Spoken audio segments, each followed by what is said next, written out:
aliwaumba wanadamu wote, aliwaumba na malaika.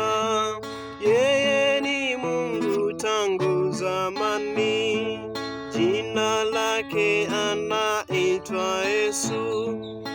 Aliwaumba wanadamu wote, aliwaumba na malaika.